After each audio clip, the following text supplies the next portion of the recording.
coach has done. Coach, you want to start off? Well, we're excited about the class. You know, I can't say enough about the hard work that our assistant coaches did. We had a short period of time, and we were able to go out and make some real good relationships. We had some tough decisions to make, and then we were also able to find some new players to recruit, which became real critical at the end of the recruiting phase. But with only 3 weeks left and 3 weekends, I think that's what made it harder than before. Is the extended dead period allowed us only to have 3 weekends where we could actually bring players onto campus. But I'm very excited about what we were able to put together. You know, when we go out and recruit, we basically look at 3 areas to start with. Category number 1 would be character, attitude, and intelligence. That's something that each coach is responsible to find out where our players are on that. Category 2 is what we call our measurables, which would be your size, speed, strength, competitive speed, and your agility. And then category 3 would be your football skill, your football intuition, and you know, how you play the game of football. So that's kind of the criteria that we use when we evaluate each player. And you know, I really think that we were able to really find the guys that we needed to put in place. We had a short period of time to be able to evaluate our team. And that was something that when we first got here, we sat in the meeting rooms for a long time and watched the games from last year to evaluate the guys coming back, try to understand what the strengths of our roster are and where we thought we needed to, you know, fill the spots. And then we were also, you know, able to really look at, you know, the overall roster, how you slot them in. Ideally, you'd like to have 17 to 18 players in each class. 17, 18 guys a year to graduate, 17, 18 juniors, sophomores, freshmen, on down. So some of your decisions are made exactly how you're going to manage the roster. When we looked at it defensively, you know, with all the spread offense now and everything that offenses are trying to do, I think it's real important that you be able to defend from outside in. So I'm excited about going out and finding 3 really good corners. 2 of them are big and physical, and one's fast and a very, very good returner. So we feel like we did a great job at the corner spot. We got one really good safety, a guy that's big, fast, physical, that really shows how you come downhill and tackle, and he also plays the ball in the air very well. And a young man that was really dedicated to coming to the University of Louisville and helped us throughout the process with the recruiting. And then you have to be able to pressure the quarterback. So we feel like we did a good job of getting now what will be for us defensive ends / outside linebackers, guys that can come off the edge and bend and rush and hit the quarterback. And then at the linebacker spot, I thought we did a good job with getting guys that are physical and have some length to them and the ability to play the run and also rush the passer.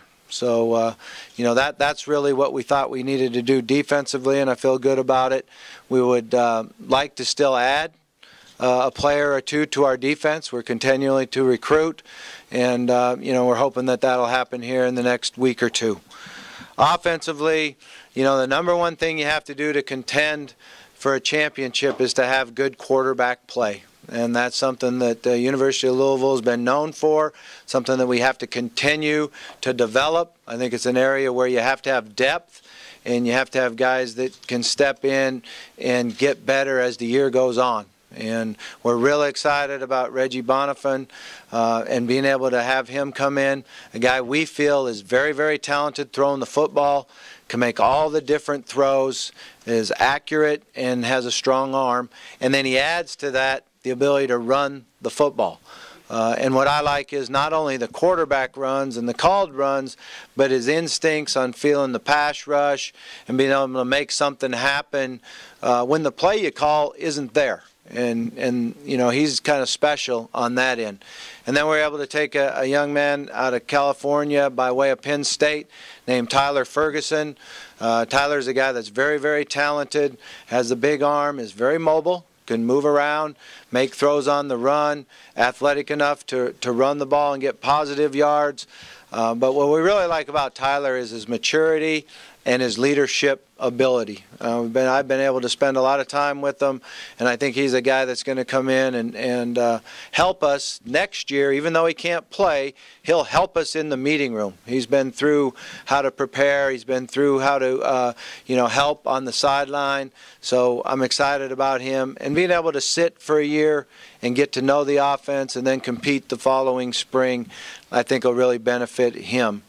And then we felt like we had to find some offensive linemen that give you a real opportunity to dominate the line of scrimmage. And I feel like we've got some big physical players up front and two tight ends that really are a great match. A guy that's big and athletic and can catch and block, and then a guy that's a move guy that, kind of a player that can play either tight end, H-back, and even slot receiver. And I think he's going to just continually get bigger as he goes. And then obviously you need playmakers, and we've got a young running back that's already on campus. That's video's very, very impressive to me. But we've been able to go out and watch him run and stretch and move, and he's very fast, very mobile, very flexible. I think that's one of the things that jumped out at me is how flexible he is. And what that does is keep you healthy. Flexibility helps you with your speed, helps you get faster, but it really keeps you healthy. And then we're able to find three good playmakers, some guys that will develop and get better, which is going to be real important for us. We've got 5 seniors right now on the roster at the wide receiver position. So when we lose those guys, we're going to need guys to be able to step in and take off right where they left us. So again, I feel good about it, and I'm excited about our staff. I really like the way we work together. I like the dedication that we have and the way we've been able to establish relationships in a short period of time. With that, I'll just open up for questions. How hard was this, given the short window to turn around? Well, it was different. It was really different. And again, just because of the extended dead period and to just be able to go out 3 weeks, we weren't able to use up all our visits, which I've never done before. And, it's hard when what they say is if you're recruiting the right guys, you're going to get 1 out of 3. And we weren't able to use up all our visits, so we weren't able to get enough guys on campus. How important was Reggie being the first guy of the class, obviously before you got here, but he kind of talked to some other guys also, but maybe from a leadership, having the quarterback being... Yeah, I thought it was huge, and they came after him. Teams came in and came after him, tried to get him to go on a visit. He actually had one set up, and they came over to his house and showed up, and he was real strong. He stuck to his word. He really wants to play here. His mom and dad want to see him play here, and we think he's going to be a fabulous football player for us. And he did help us. He helped us with the other players. He came over on what would be referred to for him as an unofficial visit, while other players were on their official visits, just to hang out and help recruit. Any chance that any of these guys would play almost immediately? What we try to do is get them all ready to go. And my philosophy is that from today on, we have to have them start preparing to play next fall. So we're able to give them material where they can study, start to learn our offense, learn our defense. I think it really helps them mentally to go into the weight room and work with the idea that I'm going to go in there and play next fall. When they change the rules and you're able to bring freshmen in and pay for their summer school, you start seeing more and more freshmen play. Simply because, there's always an adjustment period. They're going to be here first couple weeks in the summer, and they're going to stumble and fall and do things they normally don't do, simply because they're out of their comfort zone and there's a lot of anxiety. After a couple weeks, they'll look around and go, oh, you know what, I can play with these guys. After a couple more weeks, they'll look around and say, yeah, I'm gonna compete to start.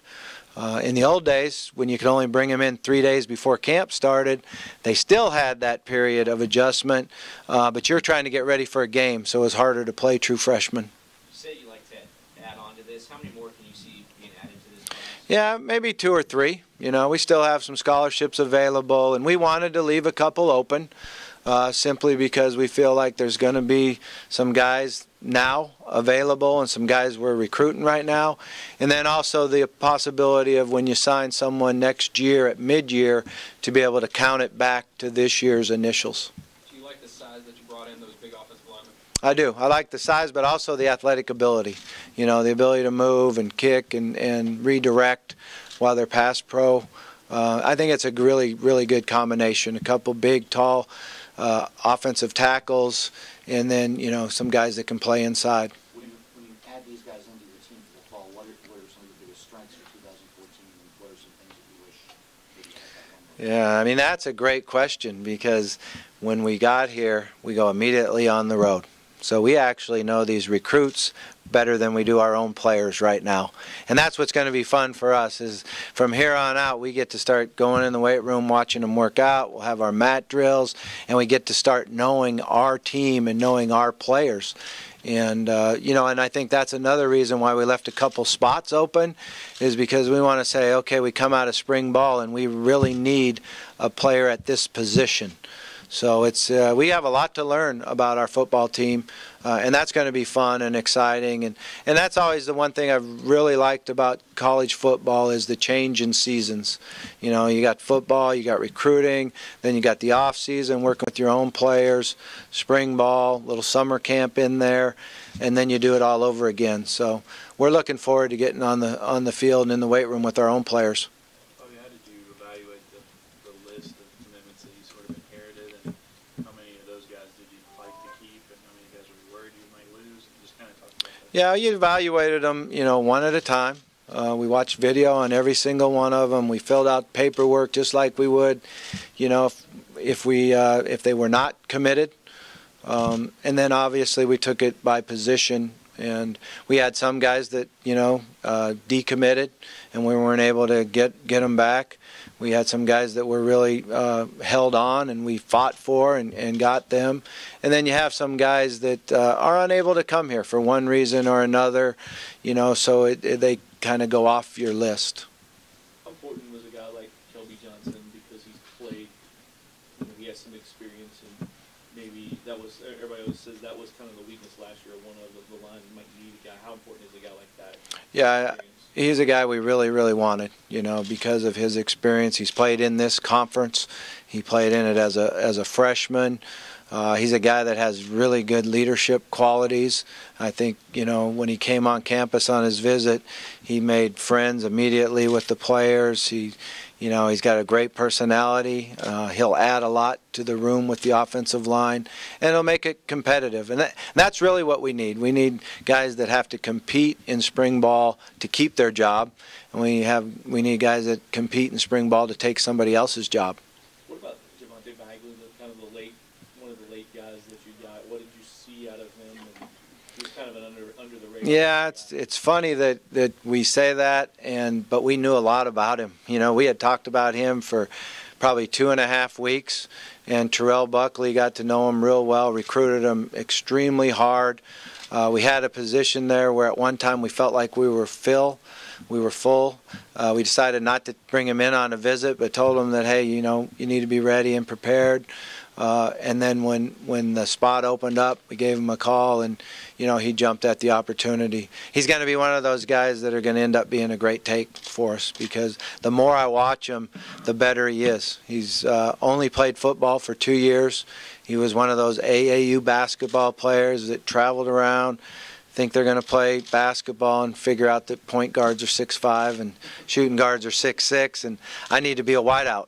So I'm excited, because he's going to develop and get better and better. You seem to have a knack for finding those guys and developing them. What makes you so good at that, do you think? I think it's just we keep working. You know, our staff worked extremely hard. Our guys went to schools, rechecked on players, continued to call, and then we have to trust your own evaluation. You know, you have to go through the process. We have to fill it out. It's easier said than done to not worry about the stars and all those things, but we have to just grind through it and trust our evaluation, and you end up with guys like Breno Giacomini, you know, who just started in the Super Bowl the other night. We were the only guys that recruited him. I didn't even know if he was on the star list. But a young man that came in and played as a true freshman, got better and better, and was a big part of, a lot of success. How legitimate are the rankings, the recruiting rankings? How much do they matter? And finding that diamond in the rough, is it like finding a Kentucky Derby winner? Is it one of those deals where just because he's good today doesn't mean he's going to be good 3 years from now? Well, what you really want is the field in the Kentucky Derby. We want them all to be able to run like that and look like that, and then, have the guys jump up and win. But Is it hard to project 3 years down the road? I don't think it's necessarily hard to. I think you just have to trust the process and go through the evaluation and make sure that everyone understands on our staff that every single thing matters. All right, we have to know everything there is to know about them. As far as the stars goes, you have to respect the evaluation that people place on them, but you can't just buy in completely. You have to just go through the process. The five guys out of Florida, just talk about obviously wanting to keep that pipeline kind of going down there. But the 2 guys you got, Bagley and Muhammad, they were 2 guys from around the same area. How important is getting into specific areas down there? Well, again, it's about relationships and who you know, and we're fortunate enough to have, both Terrell that's been in that area and Lamar Thomas who's been down there, and a number of other coaches on our staff that have been in that area. So, your ability to know where players are and who to talk to and get input from is something that really, really helps. There's some really good players from that area a year from now. So we need to keep developing those relationships and just keep them coming up here and being successful. And I think that's the one thing that, is a real credit to Charlie and their staff is the players that have come up from Florida have gotten their degrees. And they've been able to graduate on time. And that's something we have to really build on. Miami was so big for Charlie. Could Treasure Coach be that for you? I mean, are you still Miami as well? Well, I think it's everywhere. When we were here and when we won the Orange Bowl, I think we had 26 players on our team from the state of Florida. At that time, we were a little bit more in North Florida and, Tallahassee, Jacksonville, and down through Ocala area. But we did recruit them from everywhere. So it's just a matter of why I like to recruit the state of Florida and the state of Alabama and the state of Georgia is because when I was an assistant coach for the Jacksonville Jaguars and my boys were somewhere in between 9 and 11, they started 2-a-days before we did. Okay, their weekly schedule during the season was they had Monday nights off. They practiced Tuesday, Wednesday, Thursday. Friday night, they actually had a team dinner and watched video and played their games on Saturday. So the young guys grow up, and that's what it's about. It's about football on Friday, Saturday, and Sunday. And it's hard, it's hard to be a student athlete. You have to be very dedicated. You have to be very committed to it. And I like to recruit guys that's how they grew up. Coach, with Charlie's guys that stayed committed and ended up signing, how difficult was that? Was that sell to them? Was it more difficult than in years past when you've taken over jobs? No, I think it was just an individual basis. Some kids, it really didn't matter. They had their reason why they liked Louisville, and this is where they were going to come. You had some kids that really wanted to get to know the staff, who was going to be my position coach, what was our schemes going to be. There's some kids that wanted, me to go into their house and sit with their mom and dad. And it was just everything was on a one-to-one individual basis. Were those first few days when you guys decommitted, four-star guys, I guess, was that disappointing, or was it what you were expecting? Or? You kind of understand it, you kind of understand it, and when you see that happen throughout the country, it's just something that's part of the business, part of the process, and you just have to, get our staff in here and get to work and go find a good class. For you, how different is the recruiting pitch this time around than last time you were at Louisville? It's a little different, it's exciting. When you look at the ACC, you look at the schedule, you look at the teams we get to bring into Papa John's and where we get to go play, it's extremely exciting. It's also very nervous. It's a heck of a schedule. I guess to add to that, the SEC had the most ESPN top 300, but the ACC was second in that. Does that say something about the growth of the conference you guys are jumping into? It probably does. Yeah, you know a lot more stats than I do. You know, we've been working all day. How would you grade this as far as fitting your needs? I mean, is it? I think we did a good job on hitting the needs that we had. You know, when I went through it and you look at quarterback, offensive line, tight ends, because we're very thin at the tight end position. We got a good young runner. Defensively, when you look at the secondary guys that we got, the size and length, I think at the linebacker spot, and the flexibility, you know, when you look at guys that can play both inside and outside at the linebacker spot, the defensive ends that are going to grow and, you know, play over the tackles and play inside shade of the tackles, maybe knock down in nickel situation.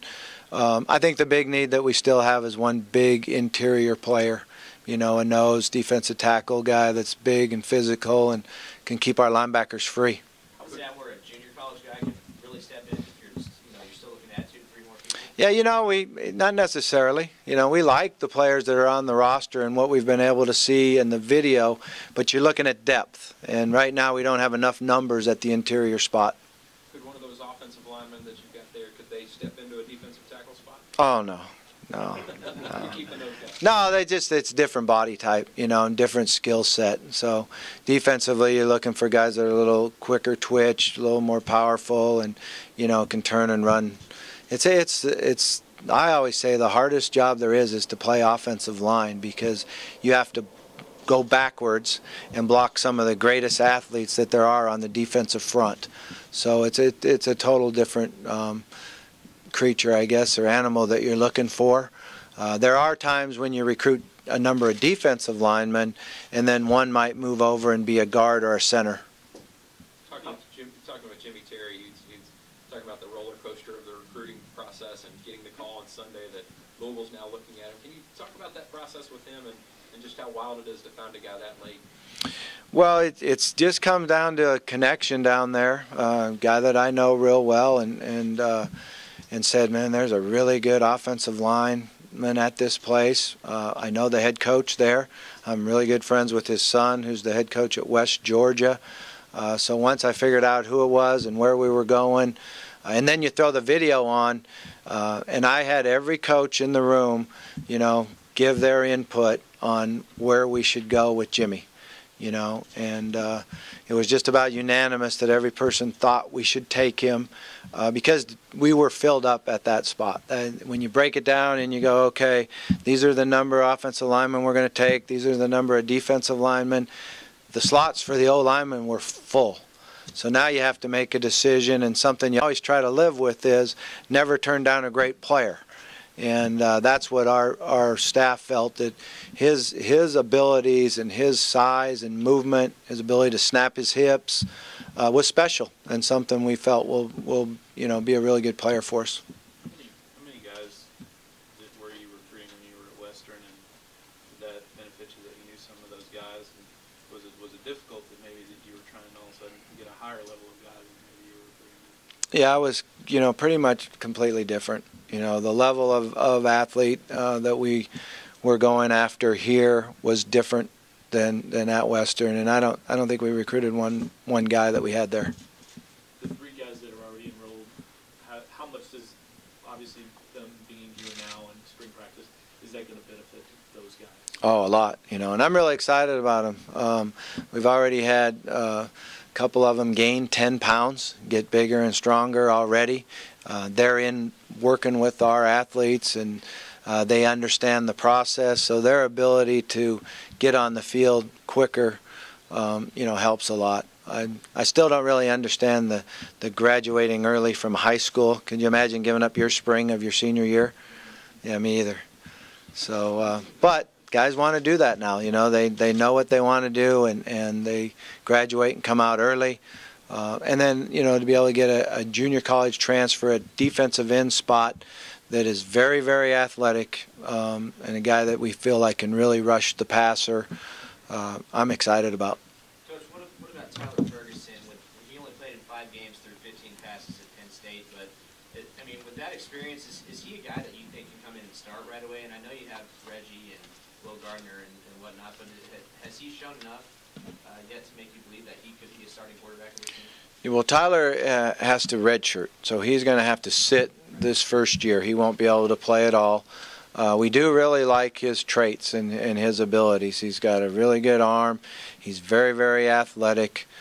When you sit down and talk football with him, he's been trained very well. He just has to change it to our language, and that's something that he'll have to do and make sure that he can communicate and talk and draw the way that we do.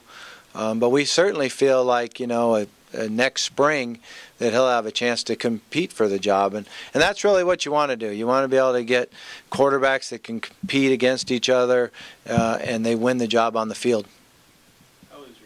How do you view the quarterback race right now?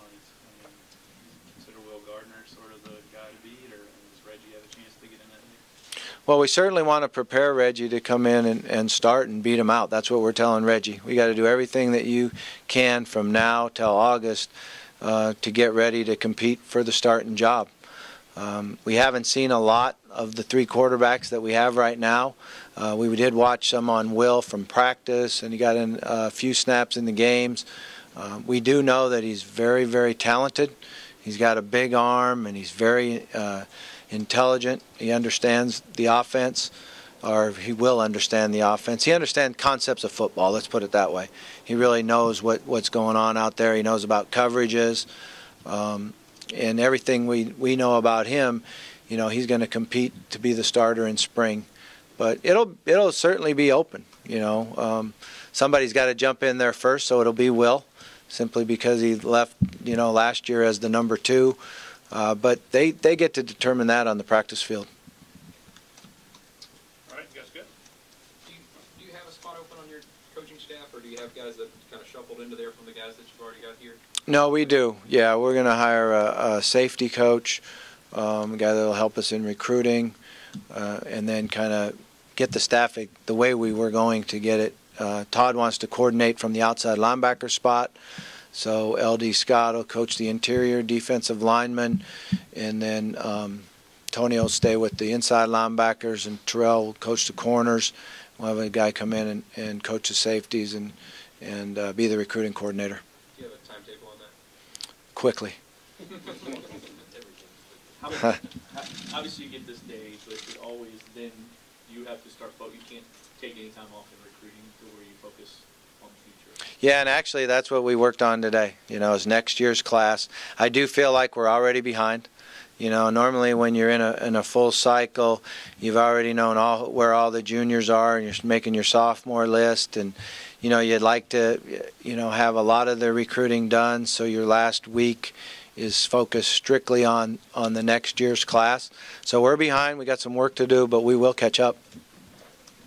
You guys set up the junior day already? We will, but we haven't announced the date yet. Anything else for Coach? All right, thank you.